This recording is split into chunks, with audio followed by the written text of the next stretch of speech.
Novamente, bom dia, né, a todos e todas. Obrigado pela participação de todos e todas aqui, né. Então, para adiantar um pouco mais, né, o horário de almoço é um pouco mais crítico. E essa pesquisa, né, ela está intitulada Desigualdades Regionais e Rendimento do Trabalho na região Nordeste. Essa pesquisa conta, né, com a minha contribuição enquanto economista, formada em Economia pela UFES, com mestrado em Economia na UFES, que é a Federal de Sergipe, e atualmente sou aluna aqui do curso de doutorado em Economia, né, na área de Desenvolvimento Econômico.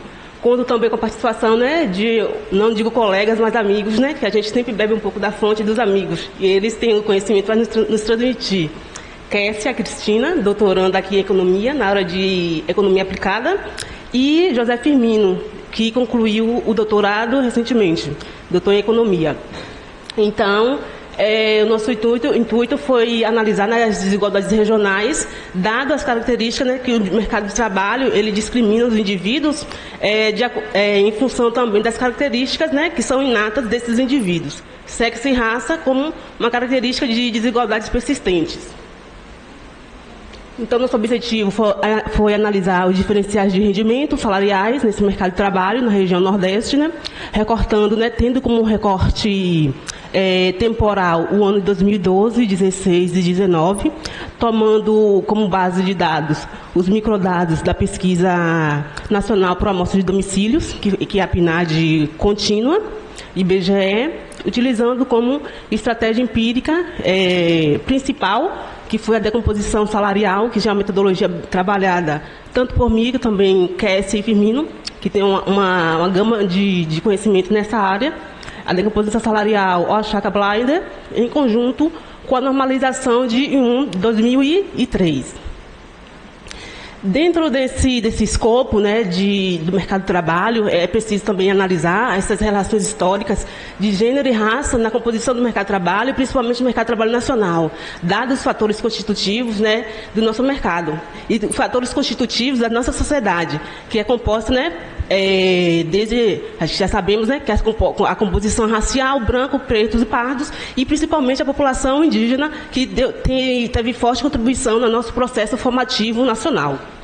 E aí, né, o engajamento, né, tem a questão também, né, do protagonismo do trabalho feminino, das produções teóricas da teoria feminista, que nos diz, né, que o engajamento feminino possibilitou resultados positivos pelas vias educacionais, com níveis de escolaridade substancialmente mais elevados para as mulheres, mas com rendimentos ainda depreciados, em comparação ao grupo oposto, comparando mulheres e homens. Então, essas mulheres, ainda que tenham avançado em relação aos níveis educacionais, experimentam ainda como resultados do mercado de trabalho depreciações salariais significativas.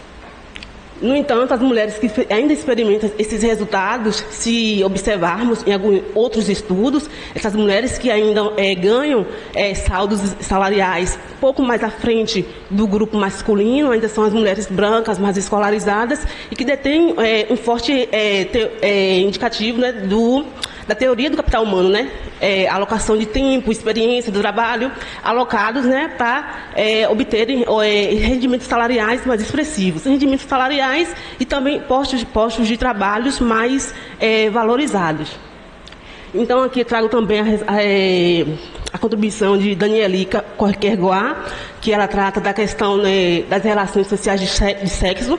Nessas relações sociais de sexo, as mulheres elas estão abaixo dos homens, dado a construção social, e essa construção social ela atribui uma valorização para o trabalho masculino muito mais expressiva, coloca os homens a um patamar de valorização acima das mulheres. Aquilo que é desenvolvido pelos homens são mais valorizados do que aquilo que as mulheres desenvolvem. Trabalho masculino seria tido como melhor ou mais valorizado que o trabalho feminino. Tem a contribuição também de Lélia, que foi uma pesquisadora, né, da UFRJ, mineira, mas foi pesquisadora da UFRJ, se não me engano. ela enfatiza, né, os estigmas e as práticas discriminatórias que foram sutis, né, à moda brasileira, e aí ela diz, né, que foi um tipo de discriminação, um tipo de arrefecimento cordial nas tensões sociorraciais, né, que eram decorrentes do mito de uma democracia racial, que não era inclusiva e também não era inclusiva, mas segregacionistas. Isso nas dimensões educacionais, nas dimensões do mercado de trabalho, da psique e das relações econômicas. Pela visão econômica, né, como foi dito, né, esse trabalho, o mercado de trabalho. No mercado de trabalho, a discriminação ela se configura em uma situação em que pessoas igualmente produtivas elas são avaliadas diferentemente pelo mercado com base em sua filiação grupal. Isso aí podemos tomar, né, sexo e gênero como uma das características que podem contribuir para essas distorções salariais. Na situação em que empregadores eles remuneram menos as mulheres do que os homens, mesmo o grupo feminino apresentando experiência idêntica e as mesmas condições e funções, está caracterizada, então, a discriminação salarial. Enquanto, caso o grupo feminino apresente o mesmo nível de treinamento e nível de produtividade idênticos, e este fato ainda direciona a obtenção de salários e níveis de responsabilidades inferiores, aqui a gente tem, então, a gente entende que acontece a segregação profissional. Para a visão antropológica, né, recorremos, então, aos estudos de Kabengele Munanga, que é um pesquisador que ele era da USP, e, se não me engano, atualmente ele faz parte do corpo docente da UFRB, Campus Cachoeira, que ele traz o termo raça, né, que foi extraído da zoologia, né, como uma forma de estratificar espécies vegetais, e foi trazido para o campo social para estratificar os indivíduos de acordo com o pertencimento, com as características inatas, diferenciação de cor, cabelo, pele, e essas diferenciações pelo campo científico, principalmente a teoria o campo científico em meados do século XVI, se não me engano, na França, que começou a estratificar, né, que foi a parte, né, das ciências sociais, estratificando os indivíduos de acordo com esse pertencimento racial e as diferenciações que são inatas dos indivíduos. Essas diferenciações seriam tidas, eram tomadas como diferenciações, gerariam diferenças cognitivas, e essas diferenças cognitivas já colocariam os grupos dos brancos em uma situação mais valorizada, enquanto os demais grupos em uma situação inferior. Aqui só uma análise descritiva, né, que realizamos dos indicadores do nível de escolaridade, né, tomado como a média dos anos de escolaridade na região Nordeste, e aqui separamos entre os brancos e não brancos, né, no primeiro gráfico, e na segunda figura separamos, né, mulheres e homens. Isso são as médias escolares. Os brancos ainda eles detêm maiores níveis médias escolares, e as mulheres em relação aos homens detêm maior nível de escolaridade. Isso tratando dos anos, né, de 2012, 16 e 19. Aqui foram as nossas variáveis, as variáveis utilizadas, né? Tomamos a variável salário na sua forma linear, a idade na sua forma quadrática, porque indivíduos, com o passar do tempo, dada a teoria do capital humano, né, com o passar do tempo, tende, né, que esses indivíduos, eles estando no mercado de trabalho, eles tendem a aprimorar as suas habilidades com o passar do tempo. Mas também, com o passar do tempo, tem uma forma de invertido. Chega em um pico e depois tende a declinar a produtividade desses trabalhadores. Os anos de estudos é uma variável que pode contribuir positivamente para esses indivíduos que estão no mercado de trabalho, né? Indivíduos mais escolarizados tendem a perceber maiores rendimentos. os setores, né, dos ramos de ocupação, dirigentes, técnicos de nível médio, segurança, e aí os setores ocupacionais, agrícola, indústria, comércio, serviços e outros, a presença de crianças, né, não vou detalhar todos, né, a presença de crianças em domicílios, que ainda na nossa realidade, né, na realidade eu acho que a nível mais mundial também, dado também que outras sociedades também, né, sociedades não ocidentais, tendem a reproduzir esses comportamentos, né?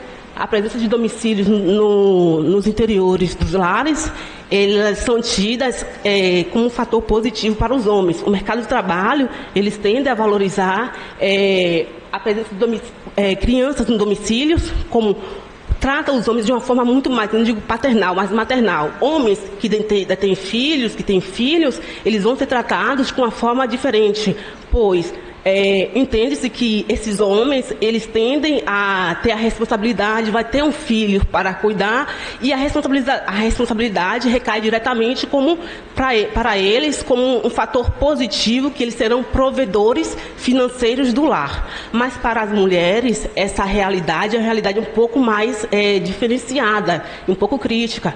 Mulheres que detêm, né, no seu conjunto, eu digo um conjunto nacional, que detém filhos no interior de domicílios, o mercado de trabalho tende a olhar para essas trabalhadoras de uma forma diferenciada. Se essa mulher tem filhos, aí pode surgir aquela dúvida. Esse filho pode ficar doente, vai ter que demandar atenção da mãe. E o cuidado em si, ele recai sobre a mulher.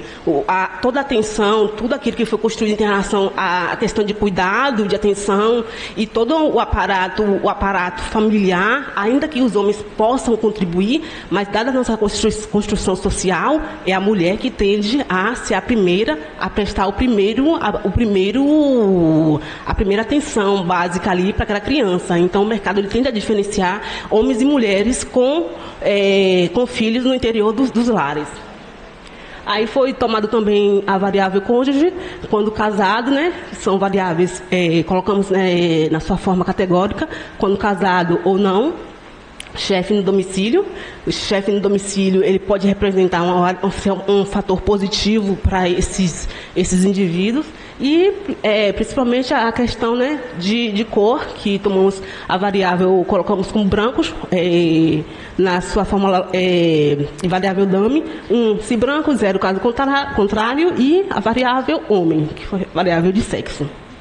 A estratégia empírica, que é uma estratégia empírica muito trabalhada na literatura, tanto nacional como internacional, que foi a decomposição de Oshaka, Blinder, que foi uma metodologia, né, já trabalhada por mim, que é essa Firmino, que essa principalmente trabalhou na dissertação. E aí, nessa decomposição, é possível detectarmos quais os componentes foram mais significativos para as distorções de rendimento. E utilizamos também, né, como já foi dito, a correção de para normalizar essas as variáveis que foram utilizadas.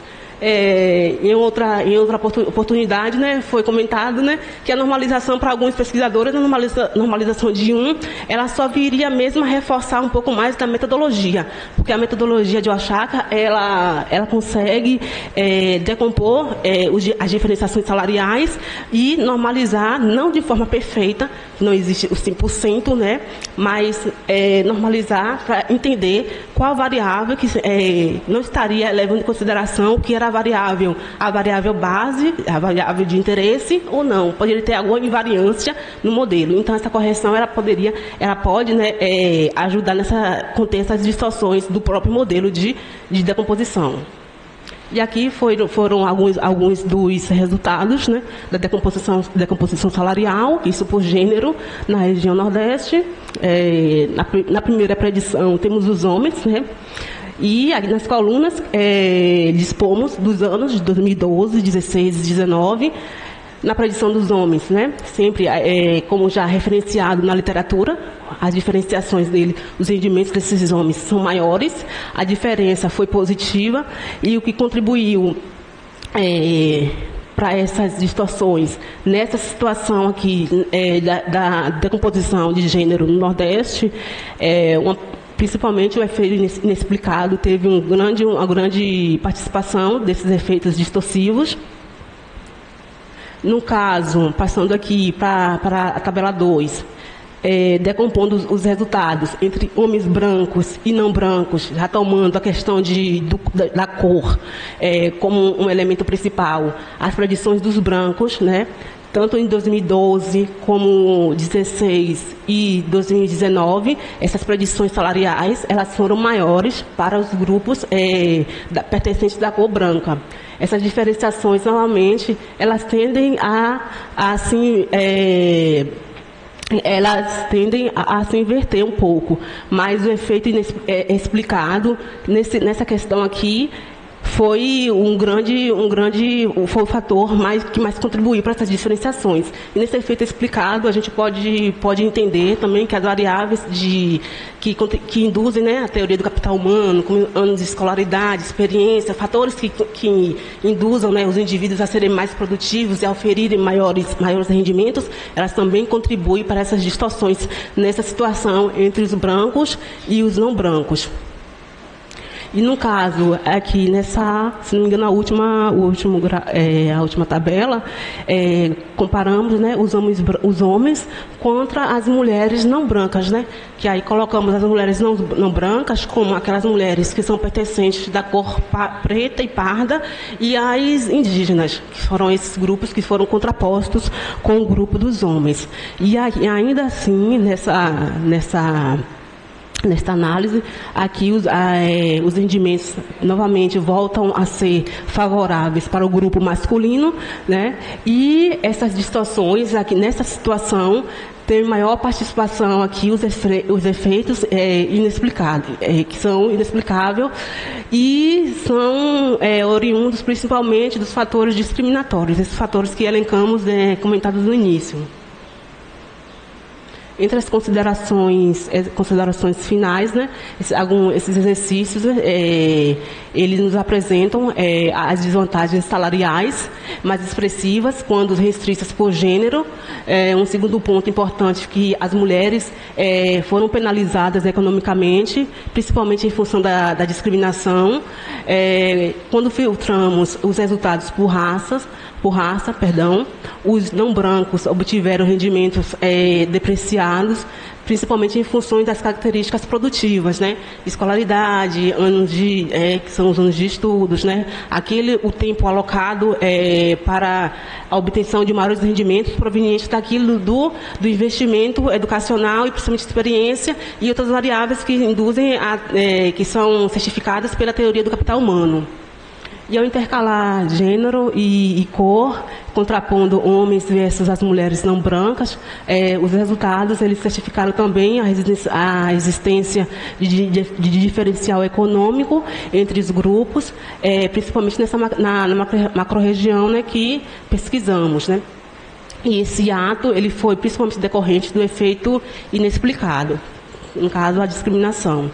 Essas mulheres ainda, só ratificando, que essas mulheres são depreciadas, têm os seus rendimentos econômicos depreciados em função da discriminação. Raça e cor ainda atuam como um fator de penalização, principalmente no sentido econômico para esses trabalhadores. Os achados ratificam também gênero e cor como também um dispositivo que também penalizam esses grupos de trabalhadores e das consequências, né, que podemos extrair, né, dessa pesquisa, das consequências derivadas desses desequilíbrios, principalmente o que ocorre, né, o rebaixamento nos proventos econômicos, principalmente para as mulheres no mercado de trabalho, isso em função da discriminação, das normas sociais que estruturam as relações sociais, e históricas principalmente, e ainda também, né, tem a questão do menor tempo de horas dedicada também ao trabalho, já que esse mercado de trabalho é composto por grupos distintos, esses homens eles tendem a alocar maior tempo no mercado de trabalho sem muita intercorrência caso não tenham filhos e outras responsabilidades, mas se observarmos a questão das mulheres que têm esse salto na experiência, filhos, uma vida a ser administrada, mas também uma vida a ser administrada com saltos, enquanto o grupo masculino, eles podem ter esses saltos, porque a vida em si, ela pode trazer outras questões, outras demandas que estão fora do nosso controle, do controle social.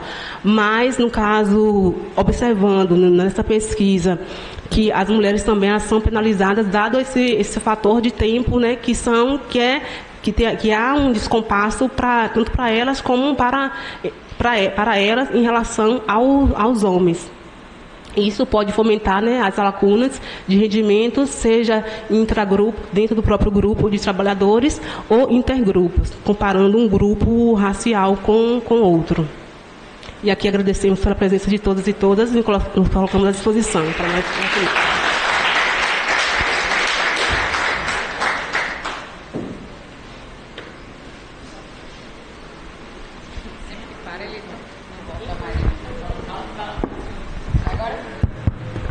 Obrigada, Edna. Agradeço. Perguntas para Edna?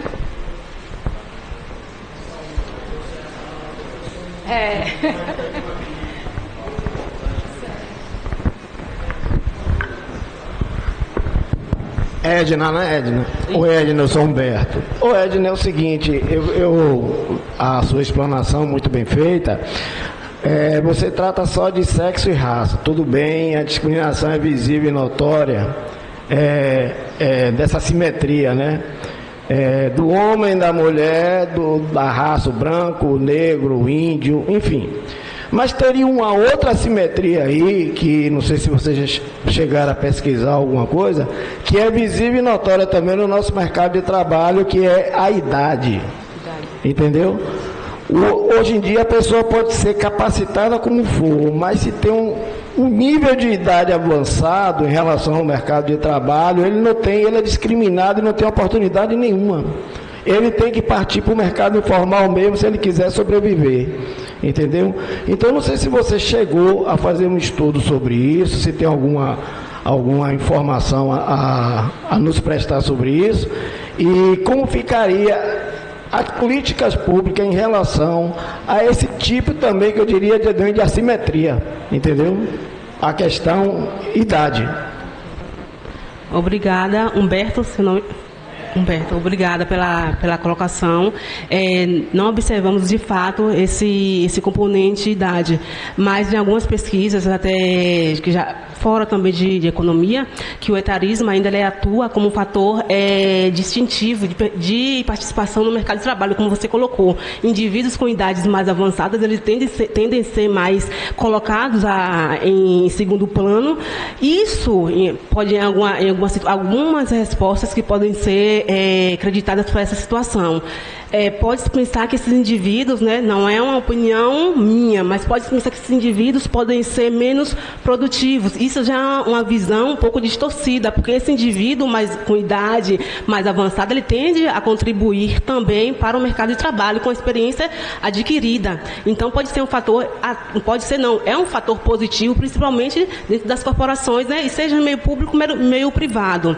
Então, esses indivíduos com idade mais avançada, eles tendem a contribuir. Não foi um objeto aqui de análise, mas pode ser uma sugestão até a ser aplicada para uma pesquisa futura. Essa incorporação da idade como um fator distintivo para as diferenciações de rendimentos. Obrigada.